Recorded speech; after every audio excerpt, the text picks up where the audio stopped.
Hey guys, welcome to Flat Creek Outdoors. I'm Phil, and if you have a Champion log splitter, and this might apply to other brands as well, there is something you better keep an eye on. Stick around, I'll tell you about it.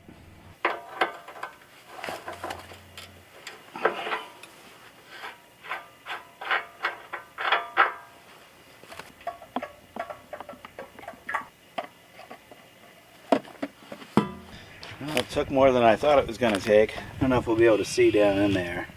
You can see the fluid down inside there, but it's not quite to the sight glass. It's got that little sight glass thing right there. We're also on a little bit of a slope here, so I think it's pretty close and probably close enough to run.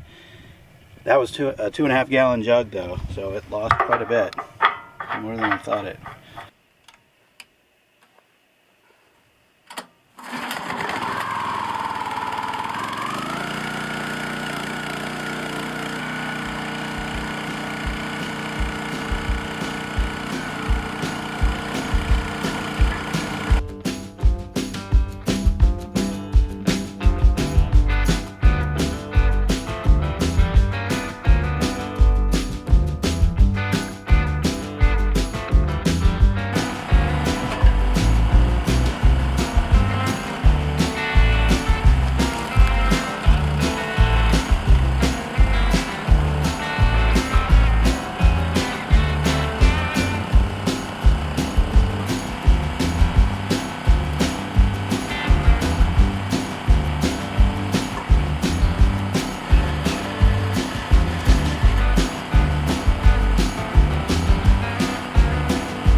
So just the other day, I was here splitting some wood. I had these big rounds that I was showing you. I was trying to get out of the way.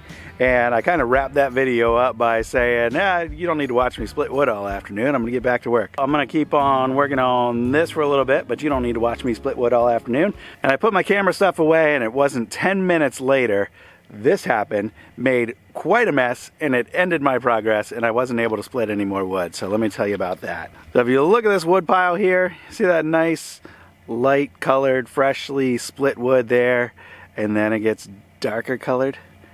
Well, that's because this splitter, one of the hoses broke free. I was running the splitter vertically like this here. This hose that goes down to the filter down there broke free, and it just has a hose clamp holding it in place down there.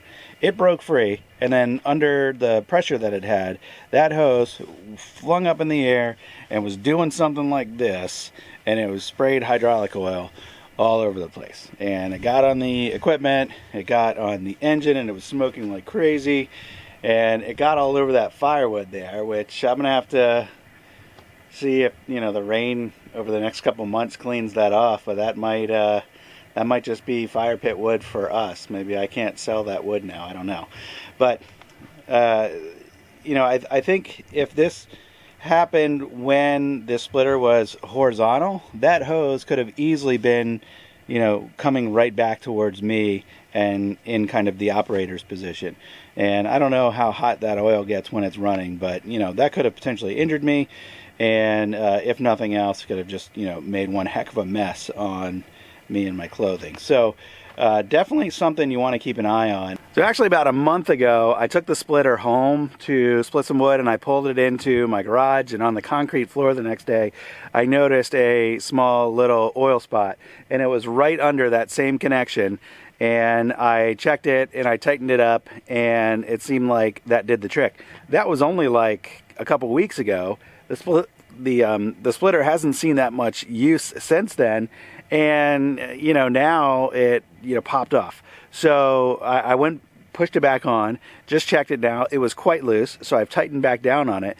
But that makes me think that maybe from use and from vibration, that is going to keep getting loose. I don't know.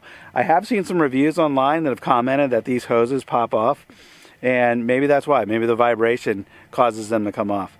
So anyway, I think that's something that needs to get added to the routine maintenance checklist. Is, you know, check the fuel, check the oil, check the air filter, check the hose clamps, and make sure that's not going to come off again. Because obviously, if you got a lot of work to do, a lot of work to get done, you know, that's going to put a stop on your job pretty quick if you end up losing a lot of fluid and you don't have extra fluid around. And it's not like you want to keep gallons and gallons and gallons of extra fluid around anyway, because that stuff's expensive. So anyway, wanted to share that with you. I've done some other videos on this splitter. I did them on my other channel, on the Woods Tree Farm channel, and you know, there were, you know, largely all positive things to say about this, other than my handle's starting to act up. The you know, the valve is starting to act up, and some of you maybe have noticed that when you push down on it to extend the wedge, you don't have to hold the handle down. The spring inside is not doing what it's supposed to do. So it's actually kind of convenient, though, you know, it's a safety thing. You got to really pay attention to what the wedge is doing.